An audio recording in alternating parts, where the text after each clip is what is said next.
சிங்கப்பெண் channel. இன்றைக்கி நம்ம என்ன ஒரே ஒரு கருத்து சொல்ல போகிறோன்னா, வீட்டிலையே பால் ஏடு வந்து நம்ம ஃப்ரிட்ஜில் வந்து 1 மாதமாக கலெக்ட் பண்ணி வச்சுக்கணுங்க. பசு நெய் வந்து நம்ம காய்ச்ச போகிறோம் இன்றைக்கி. பசு நெய்யில் வந்து எவ்வளோ ஊட்டச்சத்து இருக்குன்னு எல்லோருக்குமே நமக்கு தெரியும். பேக்கெட் பால் முடிஞ்சளவு தடுத்துறது நல்லதுன்னு நான் கேட்டுக்கிறேன். ஏன்னா இன்னி உள்ள காலத்தில் வந்து நிறைய நோய்கள் வருதுங்க. முடிஞ்சளவு நம்ம பசும்பால், பசும் வெண்ணெய், பசு நெய் சாப்பிட்றது வந்து நம்ம உடலுக்கு வந்து ரொம்பவே ஆரோக்கியமாக இருக்குங்க. நான் வந்து 1 மாதம் ஒரு 20 நாள் கலெக்ட் பண்ணி வச்சேன். எனக்கு வந்து எத்தனை வெண்ணெய் வந்திருக்குன்னு காட்டுறேன் பாருங்கள். இங்கே ஒரு வீடு போட்டிருக்கேன். இப்போ இதில் ஒரு 1/4 கிலோ வரும். மொத்தமே சேர்த்துக்கு ஒரு 1/4 கிலோ வெண்ணெய் வரும்.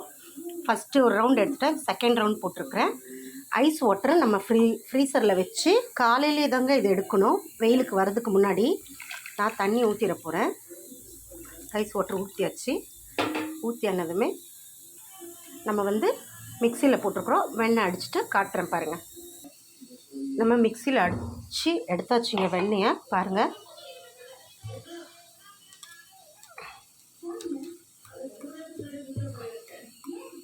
நல்லா எப்படி வந்திருக்கு பாருங்கள் வெண்ணெய், பசு வெண்ணெய்.